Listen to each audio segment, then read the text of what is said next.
So we're running a little bit behind, so we're just going to get right into it. I'd like to introduce our next panel. We're going to be talking about protecting patients through rigorous science and safety. We've talked throughout, we're anxious to hear about the important work that the federal government is doing to advance both safe and effective regenerative cell therapies for patients. But before we get there, I'm delighted to introduce Bernie Siegel, tremendous collaborator, advocate for patients, and we appreciate all of his leadership in this area. He's the executive director of Regenerative Medicine Foundation and also leads the World Stem Cell Summit. So I'll turn it over to Bernie.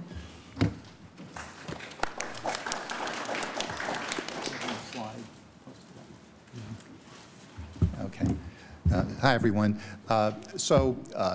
22 years ago, when I was a young guy at 48, I had colon cancer. And as many of us have in this room have suffered from an affliction or have a loved one, I had a tough year. But after that year, I decided to dedicate myself to a broader purpose. And 16 years ago, I founded a nonprofit organization which became the Regenerative Medicine Foundation to accelerate regenerative medicine, to improve health, and deliver cures. And of course, definitions and wording is confusing. We do the World Stem Cell Summit. We do regenerative medicine. We do advanced therapies. But all of these technologies, it's the fourth pillar of medicine, something that has accelerated tremendously with the convergence of technologies that we have today: microscopy, machine learning, AI, nanotechnology, et cetera, the information age. So a medical and scientific revolution that would have taken centuries and decades is upon us right now. And of course, that leads to a lot of issues. And one of the things in creating World Stem Cell Summit, I interviewed every year for 16 years 200 potential speakers. And I got to understand the network. And there's a slide that's in your possession, you might be seeing in a second, which is called an ecosystem slide. And it has workforce development in the center of all these nodes. But it isn't just workforce development. Any of you in this room could be I am here in the middle of a vast enterprise and ecosystem. So what I'm going to tell you in this short time that I have is be very direct. Let me be very direct. I want to talk to you briefly about the bad actors, because I know that's why a number of you came into this room, and Dr. Scott Gottlieb, former director of the FDA, sort of coined that term. And in my view, as a patient advocate, I want this field to accelerate. But bad actors, we know it when we see it. I've read the complaints. My background is law. I've read the pleadings and the cases, sometimes before the settlements that might have non-disclosures involved with it. We're talking about egregious medical malpractice, flaunting of clear regulations, deceptive trade practices. Not every practitioner is a bad actor, but those that are scourges to the patient community. They are not creating hope, they are crushing hope and ruining it. And that's why we applaud the FDA for its service. We applaud the FDA and feel that the FDA needs our support to move this on. But they're not only bad actors, right? They're questionable actors. They're questionable actors that are trying to improve themselves. There might be good actors, medical institutions tied to academic centers that are working on this, and just plain actors. So how is the FDA going to do things without resources? So quickly, I want to tell you that right before my birthday last week, I live in Wellington, Florida, in Palm Beach County, and my wife and I received this in the mail, as many of our neighbors. It's an invitation. Learn how to harness the power of your stem cells for your knee, hip, shoulder pain. Regenerate before you operate. And here's the key: free lunch seminar.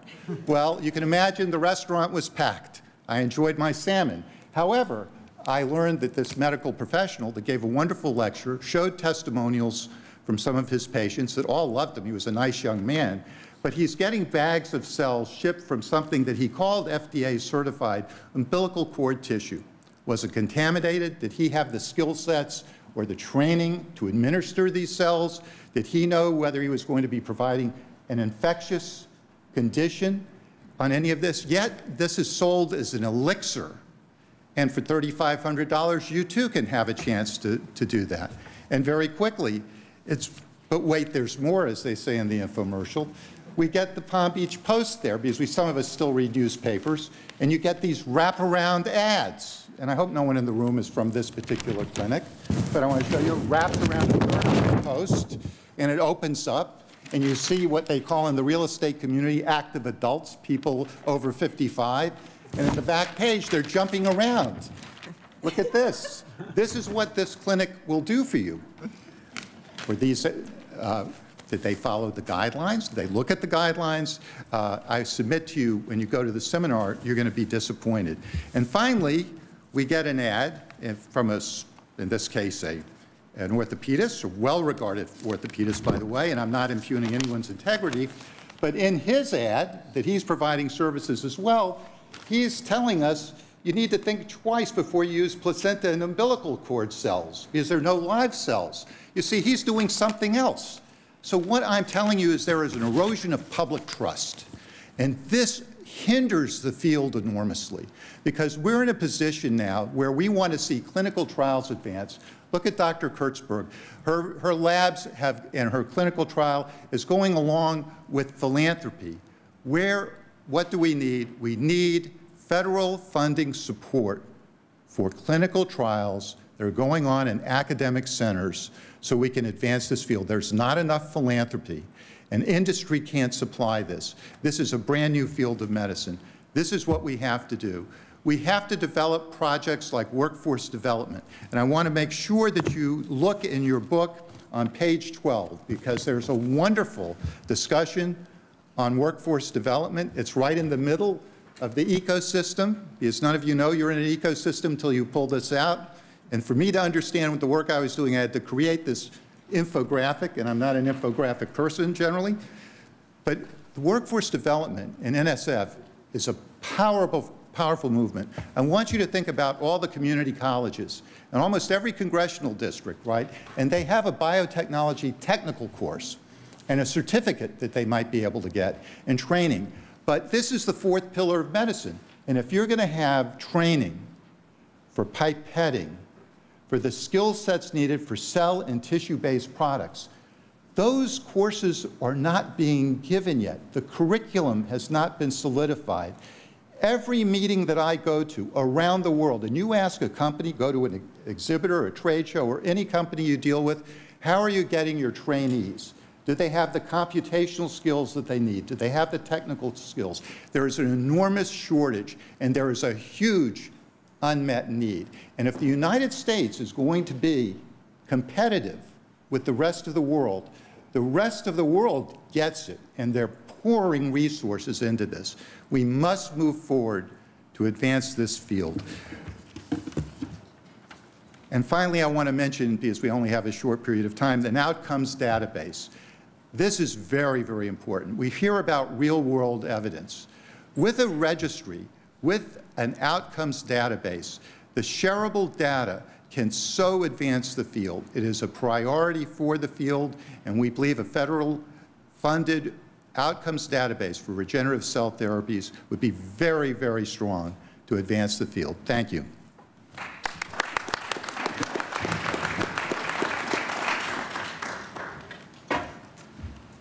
Thank you, Bernie. And then for those, it's also, I'm sorry, the PDF didn't show up on the screen, but it's also in your packets, and for folks online, you'll see that the ecosystem as well.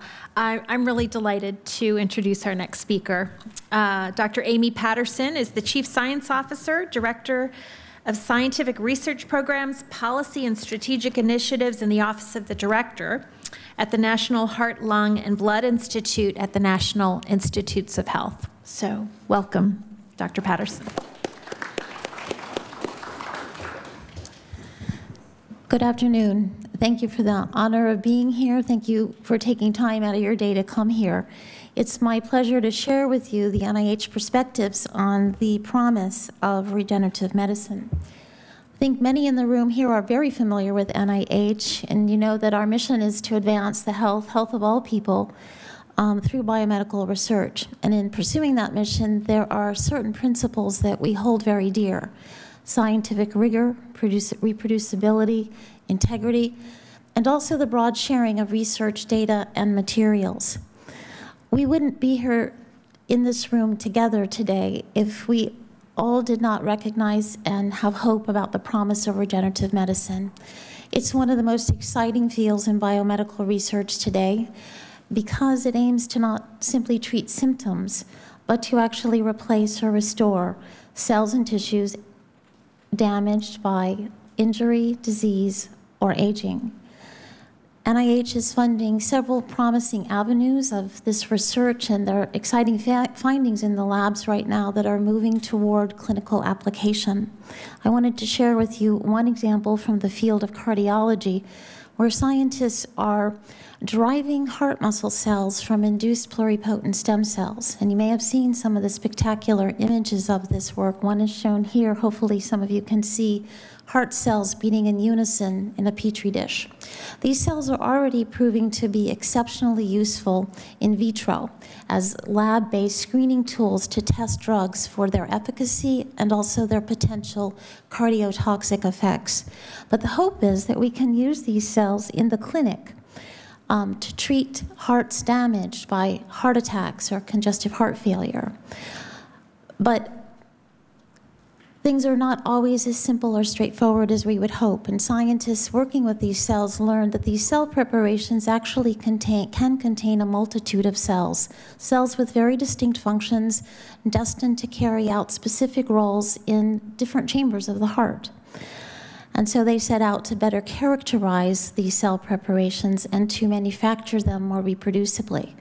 But their findings underscored the fact that you heard about in the first session this morning. We have much work to do to really understand the function and identity of the cells that we would intend to put in our patients.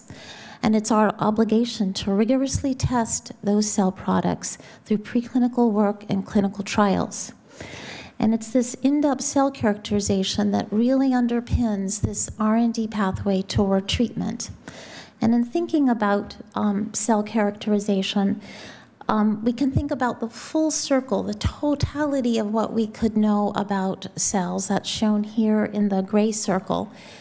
If our technology and our methods were perfect today, there are a subset shown in the dark blue circle that are fundamental characteristics that are routinely used to qualify cells in the clinic. And these are basic characteristics like, are the cells alive? Are they sterile? Are they pure? But there's a set of characteristics beyond those, shown in red here, that represents and offers a much deeper portrait of the functioning characteristics of these cells. And this is what we call in-depth fingerprinting or in-depth cell characterization. And by collecting that data and coupling it with data from each patient in every trial so that the experience of every patient counts toward moving things forward, making things better for the next patient, we have an opportunity to learn what characteristics in these cells are important for clinical function and for safeguarding safety. This is not only the view of NIH, it's a roundly agreed upon concept by national and international bodies, including the national academies, FDA, the International Society for Stem Cell Research, that while regenerative medicine cell therapies offer tremendous promise, we still have much work to do to really understand these cells and to manufacture them reliably in order to provide safe and effective treatments in the clinic. I will not belabor this slide, but just from an NIH perspective, upholding and earning public trust is absolutely critical to this endeavor. And we've heard about some of the hype about the field, some of the marketing of untested and unproven cell therapies in the clinic that unfortunately have met with some tragic consequences for certain patients and sometimes at great financial cost to them.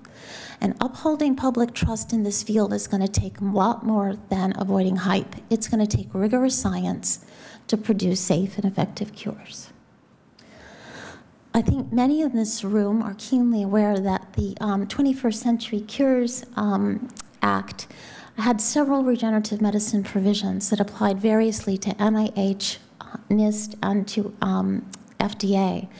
All of those provisions center on a handful of themes. First and foremost, the desire to accelerate cures, truly effective cures through rigorous science and through clear and appropriate regulatory oversight and standards. One of the provisions in that act established the Regenerative Medicine Innovation Project, and it directed NIH to work in coordination with FDA to fund research to advance the field using adult stem cells. It was authorized from 2017 through 2020.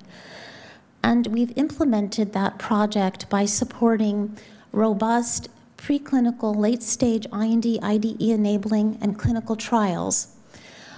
But it was also important to understand what are the challenges facing the field. And together with FDA, we co-hosted a workshop that identified several universal challenges. Some of the four most fundamental are shown here. First, the need for regulatory coaching or support that would enable the preparation of robust regulatory applications to help investigators. Second, the difficulty in transitioning from lab grade to truly clinical grade product. Third, our currently limited understanding of the nature and identity of regenerative medicine cells. And fourthly, difficulty in having one study build upon another so that one study informs the next because of limited data standardization and limited data sharing in the field. And so to address this, the FDA, NIH, and NIST have come together and have begun to launch what we're terming the Regenerative Medicine Innovation Catalyst. This is a pilot under 21st Century Cures to try to accelerate innovation in this field and support investigators. It is intended to provide manufacturing and assistance and regulatory support. It will perform in-depth cell characterization for the products being used in these studies. It will be developing data standards and a common vocabulary that will enable sharing of data and results from these studies so that they can learn from one another. And fourthly, it will be promoting collection and sharing of both data about the product and data from the clinic, and coupling those together and making them available to the community for analysis. And it's our hope that this pilot may be prove valuable and be something that could be expanded to the regenerative medicine field more generally. And I'll wrap up to say that this is not something that we can do alone. There's a strong partnership between the agencies, but it is also going to require robust engagement with the regenerative medicine community. We think these steps are vital in terms of accelerating and even facilitating the development of safe and effective treatments for our patients. Thank you.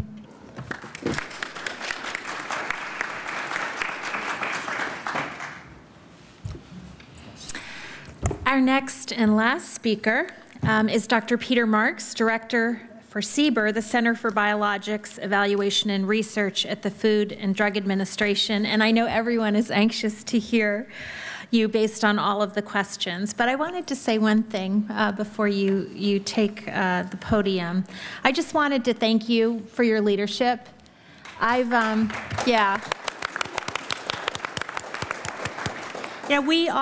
know I go to a lot of conferences and public events where Dr. Marks speaks. And I've worked, with a lot of folks in federal service for many years, more years than I would like to mention. But your dedication to public service and your willingness to listen, I don't know. I mean, Dr. Marks is always listening and learning and collaborating, and I just feel like we're in good hands with you at the helm. So thank you. I wanted to say that. Thank you. That's very, very kind. I'm gonna, just so you know, I'm gonna skip a couple slides. You're more than welcome to the slides. Knowing that time is late, I wanna try to get through the key things I wanted to say. And kind of the bottom line here up front for me is that, at FDA, we're very committed to advancing the development of cellular therapies. We want them to be safe and effective, to meet unmet medical needs, because there are a tremendous number of unmet medical needs. We've heard about some of them already today, and that's just a few of them.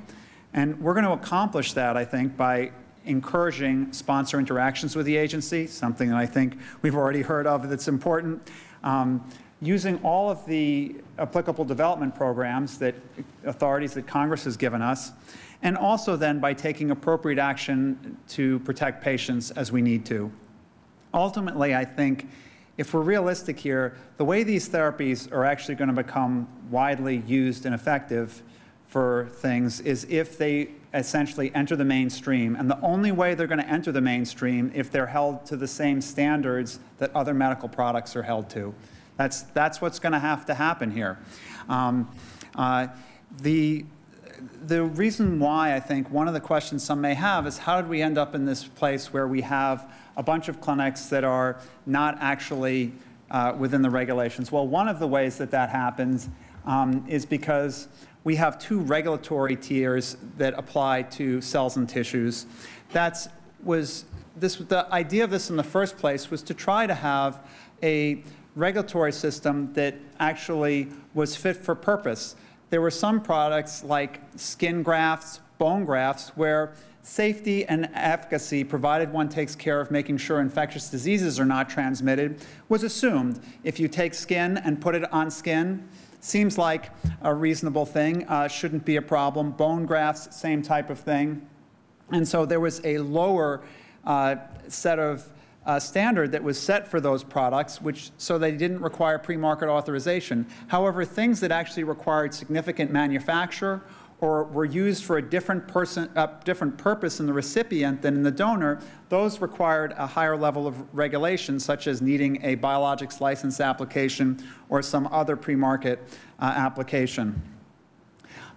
So this is, I think, what has set this up. There are actors out there that are saying, well, we are in a place that we don't need to come in for an investigation of new drug application or biologics license application, but we're registered, we have a registered facility with the FDA. It doesn't matter whether you're registered with us or not. If you have an application that needs to have an investigation of new drug application and biologics license application, that's what needs to happen. We've put out a suite of guidance documents to try to clarify these regulations. It is, I think, as Mr. Oliver noted, it is a little bit daunting for people who are not familiar with this. We recognize that. That was precisely, I don't have to, he saved me some time. Thank you for saying it earlier. That's why we have something like the TRG Rapid Information Program, because we want people to be able to get information to figure out if their product requires an investigation of a drug application or not. We also want people to know how they can work with the agency to move development ahead, and that's why we have some guidance that we put out on the programs that could be used to advance regenerative medicine product development. One of the guidances reviews our expedited programs for regenerative medicine therapies. This reviews how the agency is applying the 21st Century Cures Act regenerative medicine advanced therapy provisions. This designation allows products to get all of the benefits of breakthrough therapy designation that was put in place in 2012. And it also was kind of tailored to regenerative medicine products. To get this designation, one simply has to have some preliminary evidence that it can meet an unmet medical need.